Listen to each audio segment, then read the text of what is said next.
Muhammad Sabir Mysuru. K R ನಗರ ಕರ್ನಾಟಕ ರಾಜ್ಯದಲ್ಲಿ ಎಲ್ಲೇ ತೊಂದರೆಗಳು ಆದರೆ ಸರ್ಕಾರಕ್ಕಿಂತ ಮುಂಚೆ ಜ್ಞಾಪಿಸಿಕೊಳ್ಳುವ ವ್ಯಕ್ತಿ ಎಂದರೆ ಅದು ನಮ್ಮ ನಾಯಕರು ಬಿಜೆಡ್ ಜಮೀರ್ ಅಹಮದ್ ಖಾನ್ ಅವರು. ಜಾತಿ ಪಕ್ಷ ಭೇದವನ್ನ ಮರೆತು ಕೆಲಸ ಮಾಡುವ ಏಕೈಕ ನಾಯಕ ಎಂದು ಮೈಸೂರು ಜಿಲ್ಲಾ ವಕ್ಫ್ ಬೋರ್ಡ್ ಅಧ್ಯಕ್ಷ ಅಜೀಜುಲ್ಲಾ ಅಜು ಹೇಳಿದರು. ತಾಲೂಕಿನ ಭೇರ್ಯೆ ಗ್ರಾಮದ ಜಾಮಿಯಾ ಮಸೀದಿಯಲ್ಲಿ ಶುಕ್ರವಾರ ಪ್ರಾರ್ಥನೆ ಸಲ್ಲಿಸಿದ ನಂತರ ಮೆರವಣಿಗೆ ಮೂಲಕ ಹಾಸನ ಮೈಸೂರು ವೃತ್ತದಲ್ಲಿ ಬಿಜೆಡ್ ಜಮೀರ್ ಅಹಮದ್ ಖಾನ್ ರವರಿಗೆ ರಾಜ್ಯದ ಉಪಮುಖ್ಯಮಂತ್ರಿ ಸ್ಥಾನ ನೀಡಬೇಕೆಂದು ಮುಸ್ಲಿಂ ಸಮುದಾಯದ ಮುಖಂಡರು ಸಹಸ್ರಾರು ಸಂಖ್ಯೆಯಲ್ಲಿ ಪ್ರತಿಭಟನೆ ಮಾಡುವ ಮೂಲಕ ಸರ್ಕಾರಕ್ಕೆ ಒತ್ತಾಯಿಸಿದರು. ರಾಜ್ಯದಲ್ಲಿ ಬಹಳಷ್ಟು ದೊಡ್ಡ ಮಟ್ಟದಲ್ಲಿ ಅಲ್ಪಸಂಖ್ಯಾತ ಸಮುದಾಯದ ಶಕ್ತಿ ಒಬ್ಬ ಕಾಂಗ್ರೆಸ್ನ ಯುವ ಮುಖಂಡ ಅವರನ್ನ ಕಾಂಗ್ರೆಸ್ ಪಕ್ಷ ಶಕ್ತಿ ಮೀರಿ ರಾತ್ರಿ ಹಗಲು ನೋಡದೆ ಕಾಂಗ್ರೆಸ್ ಪಕ್ಷಕ್ಕೆ ದುಡಿದಿರುವ ಅಂತಹ ವ್ಯಕ್ತಿಯನ್ನ ಇವತ್ತು ಸಚಿವ ಸಂಪುಟದಲ್ಲಿ ಕಡೆಗಣಿಸುತ್ತಿರುವ ರಾಜ್ಯದ ಅಲ್ಪಸಂಖ್ಯಾತ ಸಮುದಾಯದವರು ಬಹಳಷ್ಟು ಬೇಸರದಲ್ಲಿದ್ದಾರೆ ಎಂದು ಗುಡುಗಿದರು. ಅಲ್ಪಸಂಖ್ಯಾತ ಮುಖಂಡರನ್ನ ಉಪಮುಖ್ಯಮಂತ್ರಿ ಸ್ಥಾನ ನೀಡಬೇಕು. ಮುಂದಿನ ದಿನಗಳಲ್ಲಿ ಅವರ ನೇತೃತ್ವದಲ್ಲಿ ಮತ್ತೊಮ್ಮೆ ಕಾಂಗ್ರೆಸ್ ಪಕ್ಷ ಅಧಿಕಾರಕ್ಕೆ ಬರಬೇಕು. ಕಾಂಗ್ರೆಸ್ ಪಕ್ಷಕ್ಕೆ ಬಹಳಷ್ಟು ರೀತಿಯಲ್ಲಿ ಶ್ರಮವಿದೆ. ಕಳೆದ ಕೇರಳ ವಿಧಾನಸಭಾ, ತೆಲಂಗಾಣ ಇತ್ಯಾದಿ ಸ್ಟಾರ್ ಪ್ರಚಾರಕರಾಗಿ ತಮ್ಮ ಶಕ್ತಿ ಮೀರಿ ಪಕ್ಷಕ್ಕಾಗಿ ಮಾಡಿರುವ ಸೇವೆ ಬೃಹತ್ ಆಗಿದೆ ಎಂದು ಅವರ ಕಾರ್ಯಗಳ ಬಗ್ಗೆ ವಿವರಿಸಿದರು. ಮೈಸೂರು ಮಹಾನಗರ ಪಾಲಿಕೆ ಮಾಜಿ ಸದಸ್ಯ ಹಾಗೂ ರಾಜ್ಯ ಹಜ್ ಕಮಿಟಿಯ ಸದಸ್ಯ ಸಮಿ ಅಜ್ಜು ಮಾತನಾಡಿ, ಈಗಾಗಲೇ ರಾಜ್ಯದಲ್ಲಿ ಬಿಜೆಡ್ ಜಮೀರ್ ಅಹಮದ್ ಖಾನ್ ಅಭಿಮಾನಿಗಳು ಎಲ್ಲ ಜಿಲ್ಲೆಗಳಲ್ಲಿ, ತಾಲೂಕುಗಳಲ್ಲಿ ಪ್ರತಿಭಟನೆ ಹಮ್ಮಿಕೊಂಡಿದ್ದೇವೆ. ನಾವು ಅಲ್ಪಸಂಖ್ಯಾತರು ಕಾಂಗ್ರೆಸ್ ಪಕ್ಷಕ್ಕೆ ವೋಟ್ ಹಾಕುವ ಮೂಲಕ ವೋಟ್ ಹಾಕಕ್ಕೆ ಮಾತ್ರ ಸೀಮಿತನ, ನಮ್ಮ ಹಕ್ಕು ವ್ಯಕ್ತಪಡಿಸುವಲ್ಲಿ ತಪ್ಪಿದೆಯಾ? ಅಲ್ಪಸಂಖ್ಯಾತರನ್ನ ಕಾಂಗ್ರೆಸ್ ಪಕ್ಷ ದುಡಿಸಿಕೊಂಡು ನಮ್ಮನ್ನ ಕಡೆಗಣಿಸಿರೋದು ತೀವ್ರ ಬೇಸರದ ಸಂಗತಿ. ಅವರಿಗೆ ಮುಂದಿನ ದಿನಗಳಲ್ಲಿ ಸಚಿವ ಸ್ಥಾನ ಬೇಕಾಗಿಲ್ಲ, ಅವರಿಗೆ ಡಿಸಿಎಂ ಸ್ಥಾನವನ್ನು ನೀಡಬೇಕೆಂದು ನಾವು ಒತ್ತಾಯಿಸಿದ್ದರು. ಭೇರ್ಯ ಗ್ರಾಮ ಪಂಚಾಯಿತಿ ಮಾಜಿ ಸದಸ್ಯ ಇನಾಯಿತ್ ಮಾತನಾಡಿ, ನಾನೊಬ್ಬ ಜೆಡಿಎಸ್ ಮತ್ತು ಸಾರಾ ಮಹೇಶ್ ಅಭಿಮಾನಿ. ಆದರೆ ರಾಜ್ಯದಲ್ಲಿ ಎಲ್ಲರ ಪರವಾಗಿರುವ ಅಲ್ಪಸಂಖ್ಯಾತ ಒಬ್ಬ ಮುಖಂಡ ಧ್ವನಿ ಎತ್ತುವ ಬಿಜೆಡ್ ಜಮೀರ್ ಅಹಮದ್ ಖಾನ್ ಎಂದರೆ ತಪ್ಪಾಗಲಾರದು. ಅದಕ್ಕಾಗಿ ಇಂದು ಅವರ ಪರ ಬೀದಿಗಿಳಿದು ಪ್ರತಿಭಟಿಸುತ್ತಿದ್ದೇನೆ. ರಾಜ್ಯ ಕಂಡ ಧೀಮಂತ ಅಲ್ಪಸಂಖ್ಯಾತರ ನಾಯಕ ಕಾಂಗ್ರೆಸ್ ಹೈಕಮಾಂಡ್ ಅವರನ್ನ ಡಿಸಿಎಂ ಸ್ಥಾನ ನೀಡಬೇಕು ಎಂದು ಒತ್ತಾಯಿಸಿದರು.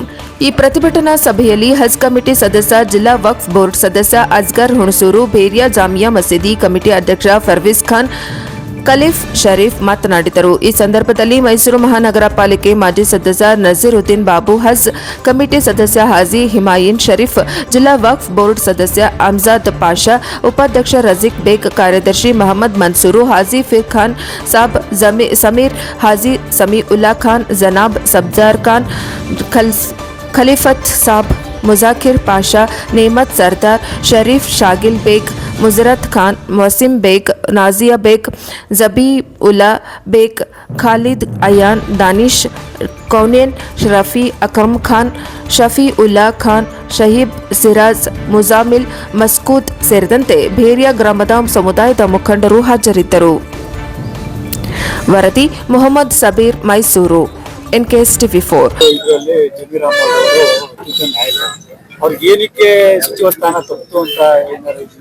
ಬಿಜೆಡ್ ಜಮೀರ್ ಅಹಮದ್ ಖಾನ್ ಅವರು ಬರೀ ಮುಸ್ಲಿಂ ನಾಯಕರಲ್ಲ, ಅಯಂದದ್ ನಾಯಕರು, ಬಡೂರ್ ನಾಯಕರು, ದಲಿತರ ನಾಯಕರು, ಹಿಂದುಳಿದ ಸಮಾಜ ಎಲ್ಲ ಬಡೂರ್ ನಾಯಕರು ಇವತ್ತು ಕರ್ನಾಟಕ ರಾಜ್ಯದಲ್ಲಿ ಎಲ್ಲೇ ತೊಂದರೆ ಆದ್ರೂ ಸರ್ಕಾರಕ್ಕಿಂತ ಮುಂಚೆ ಜ್ಞಾಪಿಸ್ಕೊಳ್ಳಂತ ವ್ಯಕ್ತಿ ಯಾರು ಅಂದ್ರೆ ಬಿಜೆಡ್ ಜಮೀರ್ ಅಹಮದ್ ಖಾನ್ ಅವರು. ಅವ್ರ ಕೆಲಸ ನೋಡಿದಿರ, ಜಾತಿ ಭೇದ ಪಕ್ಷ ಭೇದ ಮರೆತು ಇವತ್ತು ಕರ್ನಾಟಕ ರಾಜ್ಯದಲ್ಲಿ ಮನೆ ಮಾತಾಗಿರಂತ ಬಿಜೆಡ್ ಜಮೀರ್ ಅಹಮದ್ ಖಾನ್ ಅವರು.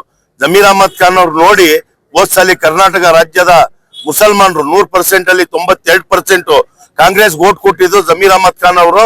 ನಮ್ಮ ಒಂದು ಭರವಸೆ ಆಗವ್ರೆ, ಮುಂದೆ ಬರಂತ ಸರ್ಕಾರದ ತರಂತ ಯೋಜನೆಗಳು ತಂದು ಕೊಡ್ತಾರಂತ. 3 ವರ್ಷ ಅವರು ಹೌಸಿಂಗ್ ಮತ್ತು ವಕ್ಫ್ ಮೈನಾರಿಟಿ ಮಿನಿಸ್ಟರ್ ಆಗಿ ಬಡವರಿಗೆ ನಮ್ಮ ವಕ್ಫ್ ಬೋರ್ಡ್ ಆಗಿರ್ಬೋದು ಎಲ್ಲೆಲ್ಲ ಅನುದಾನಗಳು ಕೊಡ್ಬೇಕು, ಮೈನಾರಿಟಿಯಿಂದ ಕಾಲೇಜ್ಗಳು, ಬಡವರು ಎಲ್ಲೇ ಸತ್ರು ಆಂಬುಲೆನ್ಸ್, ಆತರ ಹಲವಾರು ಸರ್ಕಾರದ ಯೋಜನೆಗಳು ಕೊಟ್ಟು ಇವತ್ತು ಯುವಕರಿಗೆ ಬಡವರಿಗೆ ಮನೆ ಮಾತಾಗಿರಂತ ಬಿಜೆಡ್ ಜಮೀರ್ ಅಹಮದ್ ಖಾನ್ ಅವರು ಈ ರಾಜ್ಯಕ್ಕೆ ಅಷ್ಟೊಂದು ಕಷ್ಟ ಬಿಟ್ಟವ್ರೆ. ಸ್ಟಾರ್ ಕ್ಯಾಂಪೇನರು ಕೇರಳಾಗ ಹೋಗಿದ್ರು, ತೆಲಂಗಾಣಾಗ ಹೋಗಿದ್ರು. ಇಲ್ಲಿ ನಡೆದಂತ ಬೈ ಎಲೆಕ್ಷನ್ ಗಳಲ್ಲಿ ಅವ್ರ ಶಕ್ತಿ ಮೀರಿ ಕೆಲಸ ಮಾಡಿ ಗೆಲ್ಲುಕ್ ಕಾರಣ ಆಗವ್ರೆ. ಅಂತವ್ರಿಗೆ ಉಪಮುಖ್ಯಮಂತ್ರಿ ಮಾಡ್ತಾರೆ. ಕಾಂಗ್ರೆಸ್ ಪಕ್ಷಕ್ಕೆ ಮುಸಲ್ಮಾನ್ ಸಮಾಜ ಅವಾಗಿಂದನೂ ಒಂದು ಬ್ಯಾಕ್ ಬೋನ್ ಆಗಿ ನಿಂತಿ ಎಲ್ಲಾ ಕಡೆ ಗೆಲ್ಲಕ್ಕೆ ಮುಸಲ್ಮಾನ್ ಸಮಾಜ ಕೂಡ 92% ಮತ ಕೊಟ್ಟಿದೆ. ನಾವು ಈ ಬಾರಿ ಕ್ಯಾಬಿನೆಟ್ ಆಗುವಾಗ ಬಿಜೆಡ್ ಜಮೀರ್ ಅಹಮದ್ ಖಾನ್ ಅವ್ರಿಗೆ ಉಪಮುಖ್ಯಮಂತ್ರಿ ಮಾಡ್ತಾರೆ ಅಂತೇಳಿ ಬಹಳ ನಿರೀಕ್ಷೆ ಇಟ್ಟಿದ್ದು. ಬಹಳ ಮುಸಲ್ಮಾನರು ಕರ್ನಾಟಕ ರಾಜ್ಯದ ಅಯಂದ ಮುಸಲ್ಮಾನರೆಲ್ಲ ಎಲ್ಲಾ ಸಮಾಜದವರು ತುಂಬಾ ನೊಂದವ್ರೆ. ಕಾರಣ ಒಳ್ಳೆ ಕೆಲಸ ಮಾಡ್ತಂತ ಒಂದ್ ವ್ಯಕ್ತಿಗೆ ನೀವು ಉಪಮುಖ್ಯಮಂತ್ರಿ ಕೊಟ್ಟಿಲ್ವಲ್ಲ ಅಂತೇಳಿ ನೊಂದವ್ರೆ. ಮುಂದೆ ಬರಂತ ಮಂತ್ರಿ ಮಂಡಲ ಏನು ಇನ್ ಮುಂದೆ ಮಾಡ್ತವ್ರೆ, ಅದರಲ್ಲಿ ಕರ್ನಾಟಕ ರಾಜ್ಯಕ್ಕೆ ನಮ್ಮ BZ ಜಮೀರ್ ಅಹಮದ್ ಖಾನ್ ಅವ್ರಿಗೆ ಉಪಮುಖ್ಯಮಂತ್ರಿ ಕೊಟ್ಟಿ ಒಂದ್ ದಾಖಲೆ ಬರೀಬೇಕು. ಇಷ್ಟೊಂದು ಪರ್ಸೆಂಟೇಜ್ ಅಲ್ಲಿ ನಾವ್ ಇದ್ರೂ ಇವಾಗಂಟ ಕರ್ನಾಟಕ ರಾಜ್ಯಕ್ಕೆ ಮುಖ್ಯಮಂತ್ರಿನೂ ಕೊಟ್ಟಿಲ್ಲ, ಉಪಮುಖ್ಯಮಂತ್ರಿನೂ ಕೊಟ್ಟಿಲ್ಲ. ನಾವಿರೋದ್ ಪರ್ಸೆಂಟೇಜ್ಗೆ ನಾವು ಕೊಟ್ಟಿರೋ ಓಟ್ಗೆ ನಾವು ಮುಖ್ಯಮಂತ್ರಿ ಕೇಳಬೇಕು, ಆದ್ರೂ ಮುಖ್ಯಮಂತ್ರಿ ಕೇಳ್ತಾ ಇಲ್ಲ. ಈ ಬಾರಿ ನೀವು ಉಪಮುಖ್ಯಮಂತ್ರಿ BZ ಜಮೀರ್ ಅಹಮದ್ ಖಾನ್ ಅವ್ರು ಮಾಡಿದ್ರೆ ನಮ್ ಸಮಾಜಕ್ಕೆ ಅನುಕೂಲದ ಜೊತೆಲಿ ಕಾಂಗ್ರೆಸ್ ಪಕ್ಷಕ್ಕೂ ಒಂದು ದೋಷ ಶಕ್ತಿ ತಂದ್ಕೊಡಂತ ವ್ಯಕ್ತಿ BZ ಜಮೀರ್ ಅಹಮದ್ ಖಾನ್ ಅವರು. ಮುಂದೆ ಬರಂತ ಬೆಂಗಳೂರು BBMP ಚುನಾವಣೆ ಇರ್ಬೋದು, 2028 ಚುನಾವಣೆಯಲ್ಲಿ ಕಾಂಗ್ರೆಸ್ ಇನ್ನೂ ಹೆಚ್ಚಿನ ರೀತಿಯಲ್ಲಿ ಗೆಲ್ಬೇಕಾದ್ರೆ ನೀವು BZ ಜಮೀರ್ ಅಹಮದ್ ಖಾನ್ ಅವ್ರಿಗೆ ಉಪಮುಖ್ಯಮಂತ್ರಿ ಮಾಡ್ಬೇಕಂತೇಳಿ ಇವತ್ತು ಬೇರೆಯಾದ ಎಲ್ಲ ಮುಸಲ್ಮಾನರ ಬಂಧುಗಳ ಪರವಾಗಿ, ಮಸೀದಿ ಮುಖಂಡರುಗಳು, ನಮ್ಮ ಎಲ್ಲ ಹಿರಿಕರು, ಕಮಿಟಿಯವರು, ಅವ್ರ ಪರವಾಗಿ ನಾನು ಕಾಂಗ್ರೆಸ್ ಪಕ್ಷಕ್ಕೆ ಚುನಾವಣೆ ಐತೆ, ನಗರ ಪಾಲಿಕೆ ಚುನಾವಣೆ, ಗ್ರಾಮ ಪಂಚಾಯತಿ, ಜಿಲ್ಲಾ ಪಂಚಾಯತ್ ಎಲ್ಲ ಎಲೆಕ್ಷನ್ಗೂ ಇವತ್ತು ಜಮೀರ್ ಅಹಮದ್ ಖಾನ್ ಅವ್ರು ಬೇಕು. 28 ಪ್ರಶ್ನೆ ಮಾಡ್ತಾರೆ, ಎಲ್ಲಿ ಜಮೀರ್ ಅಹಮದ್ ಖಾನ್ ಅಂತ. ಅದೆಲ್ಲ ಬೇಡ. ನಾವೆಲ್ಲ ಕಾಂಗ್ರೆಸ್ ಕಾರ್ಯಕರ್ತರು, ಕಾಂಗ್ರೆಸ್ ವೆಲ್ವಿಷರ್ಗಳು, ಕಾಂಗ್ರೆಸ್ ಪಕ್ಷಗಳಿದ್ದೀವಿ. ನಾವು ಮುಖ್ಯಮಂತ್ರಿಗಳು ತುಂಬಾ ಆಕ್ಟಿವ್ ಮುಖ್ಯಮಂತ್ರಿ, ಬೂತ್ ಲೆವೆಲ್ ಇಂದ ಗೆದ್ದು ಬಂದು ಬೂತ್ ಲೆವೆಲ್ ಇಂದ ಕೆಲಸ ಮಾಡ್ಕೊ ಬಂದು ಇವತ್ತು ಮುಖ್ಯಮಂತ್ರಿ ಸ್ಥಾನಕ್ಕೆ ಇರೋದು ಯಾರೋ ಏಕೈಕ ವ್ಯಕ್ತಿ ಅಂದ್ರೆ ಅದು DK ಶಿವಕುಮಾರ್ ಅವರು. ಅದ್ ಹೇಳೋ ಮಾತಲ್ಲ. ಒಂದೇ ಪಕ್ಷದಲ್ಲಿ 45 ವರ್ಷ ಸ್ಟ್ರಗಲ್ ಮಾಡಿ ಇವತ್ತು ಮುಖ್ಯಮಂತ್ರಿ ಆಗೋರವರು. ನಮ್ಗೆಲ್ಲ ಅವ್ರ ಬಗ್ಗೆ ಹೆಮ್ಮೆ ಐತೆ, ಹೆಮ್ಮೆ ವಿಚಾರ. ಎಷ್ಟೇ ತೊಂದರೆ ಆದ್ರು ಅವ್ರ ಬಗ್ಗಿಲ್ಲ ಜಗ್ಗಿಲ್ಲ. ಇವತ್ತು ಮುಖ್ಯಮಂತ್ರಿ, ಅದು ಸ್ಟ್ರಾಂಗ್ ಮುಖ್ಯಮಂತ್ರಿ. ಅವ್ರ ಕ್ಯಾಬಿನೆಟ್ ಅಲ್ಲಿ ನಮ್ ಸಮೀರಣ್ಣ ಉಪಮುಖ್ಯಮಂತ್ರಿ ಆಗ್ಬೇಕು ಅಂತ ನಮ್ಮ ಆಸೆ. ಅದು ನಾವು ಎಲ್ಲ ಮಾಜಿ ಮುಖ್ಯಮಂತ್ರಿ ಆಗಿರ್ಬೋದು, ಮುಖ್ಯಮಂತ್ರಿ ಅವರಲ್ಲಿ ಮನವಿ ಮಾಡ್ತೀವಿ. ಬರೋಂತ ಕ್ಯಾಬಿನೆಟ್ ಗಳಲ್ಲಿ ನಮ್ಗೆ ಮಂತ್ರಿ ಬೇಡ, ನಮ್ಮ ಸಮಾಜಕ್ಕೆ ಒಂದು ನ್ಯಾಯ ಕೊಡಿಸಿ ಜಮೀರ್ ಅಹಮದ್ ಖಾನ್ ಅವ್ರಿಗೆ ಉಪಮುಖ್ಯಮಂತ್ರಿ ಕೊಡಿ ಅಂತ ನಿಮ್ಮಲ್ಲಿ ಒಂದು ಮನವಿ ಮಾಡ್ತೀನಿ. Thank you. ಮತ್ತು ಎಲ್ಲರಿಗೂ ಸಹಾಯ ಮಾಡ್ತಾ ಇದ್ದಾರೆ ಅಂತವ್ರಿಗೆ ಹೈಕಮಾಂಡ್ ಅಲ್ಲಿ ಒಳ್ಳೆ ವ್ಯಕ್ತಿತ್ವ ಇದೆ. ಆದ್ರೂ ಸಹ ಮೊದಲನೇ ಹಂತದಲ್ಲಿ ಸಚಿವ ಸ್ಥಾನ ತಪ್ಪಿತು. ಏನಕ್ಕೆ ಸರ್ ಇದು ನಾನ್ ನೋಡಿ, ಈಗ ನಾವು ಈ ಕ್ಯಾರವಾರ ತಾಲೂಕು, ನಾನು ಒಬ್ಬ JDS ಅಭಿಮಾನಿ, ಸಾರಾಮೇಶ್ ಅಭಿಮಾನಿ, JDS ಪಕ್ಷದಿಂದ ಇರ್ತದೆ. ನಾನೊಬ್ಬ ಜಾತ್ಯತೀತವಾಗಿ ಹೇಳ್ತಾ ಇದ್ದೀನಿ, ಇದೆಲ್ಲ ಫೇಕು, ಇದೆಲ್ಲ ಹುನ್ನಾರ ನಡೆಸ್ತಾ ಇರೋದು ಅವ್ರ ಮೇಲೆ ಅಷ್ಟೇನೆ. ಈಗ ಮೊದಲು ನಮ್ಮ ಅಣ್ಣ ಮಾತಾಡ್ದಂಗೆ ದಾವಣಗೆರೆಯಲ್ಲಿ ಮಾತಾಡಿದ್ರಲ್ಲ, ದಾವಣಗೆರೆಯಲ್ಲಿ ಅವ್ರು ಬರ್ದನಿದ್ರೆ ಅವರೇ ಹೇಳಿದ್ರು. ಫಸ್ಟ್ ಅವ್ರ ತಂದೆನ ಮಲ್ಲಿಕಾರ್ಜುನ್, SS ಮಲ್ಲಿಕಾರ್ಜುನ್, ಅವ್ರು ಯಾರು ಹೇಳಕ್ಕೆ ಅಂತ ಹೇಳಿದ್ರು. ಅವ್ರ ತಂದೆ ಹೇಳಿದ್ರು ದಾವಣಗೆರೆಯಲ್ಲಿ ಇವ್ರಿಗೆ ಯಡಿಯೂರಪ್ಪನ ಮಗನ್ಗೆ ಗೆಲ್ಸಿ ಅಂತ ಎಲ್ಲೋ ಹೇಳಿದ್ರು. ಇವೆಲ್ಲ ಫೇಕ್ ನ್ಯೂಸ್ಗಳು ರಾಜಕಾರಣದಲ್ಲಿ ಇವೆಲ್ಲ ನಡೀತವೆ.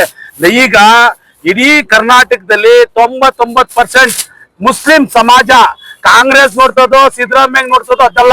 ಮಸೀದಿ ಮೆಂಬರ್ಸ್ ಆಗಿದ್ದೀನಿ, ಆದ್ರೆ ನಾವು ಯಾವ್ದು ದೊಡ್ಡ ಲೀಡರ್ಗಳಲ್ಲ. ನಮ್ಮ ಮಾತು ಏನಂದ್ರೆ, ಇಲ್ಲಿ ಜಮೀರ್ ಅಹಮದ್ ಬಂದಿರೋದು ಉದ್ದೇಶ ಏನಂದ್ರೆ, MLA ಎಲೆಕ್ಷನ್ ಅಲ್ಲಿ ಬಂದು ಒಂದ್ ಮಾತಂದಿದ್ರು. ನಾನ್ ನಿಂತಿರೋದು ರವಿಶಂಕರ್ ಅಲ್ಲ, ನನ್ ತಮ್ಮ ನಿಂತಿರೋದು. ಅವ್ರಿಗೆ ಒಂದು ಓಟ್ ಹಾಕಿ ಗೆಲ್ಸ್ಬೇಕು. ಏನ್ ಕೆಲ್ಸ ಇದ್ರು ಅವ್ರು ಮಾಡ್ಕೊಡ್ತಾರೆ, ಆಗಿಲ್ಲ ಅಂದ್ರೆ ನಾವೆಲ್ಲ ಇದೀವಿ ಅಂತ ಒಂದ್ ಮಾತಂದಿದ್ರು.